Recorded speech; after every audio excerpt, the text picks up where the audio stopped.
এমা না, দেখ আমি 5 কোটি টাকা জিতে গেছি। 5 কোটি? হ্যাঁ রে, 5 কোটি টাকা। এখানে কি বলছে, ওটিপি নাকি? এটা দিলেই আমার অ্যাকাউন্টে 5 কোটি টাকা ঢুকে যাবে। কই ফোনটা দাও দেখি। কি রে, তুই আবার ফোনটা নিলি কেন? দেখ মানা, ওখানে ওটিপি না কি চাইছে, ওটা তুই দিয়ে দে, তাহলে আমি টাকাটা পেয়ে যাব। মা তুমি জানো, না বুঝে তুমি কি সব ভুলভাল করে দিচ্ছিলে।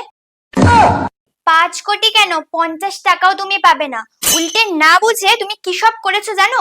তুই আমাকে অশিক্ষিত বললি? আমি তোমায় কখনো অশিক্ষিত বললাম? থাক থাক, আমি সব বুঝি। তুই আমাকে অশিক্ষিতই বলেছিস। আমি কি লেখাপড়া কিছু জানি না? ছোটবেলা থেকে তোকে লেখাপড়া শিখিয়ে বড় করলাম, এখন আমাকেই অশিক্ষিত বলছিস? দুদিন বাদে তোমাকে ঘর থেকেই তাড়িয়ে দিবি।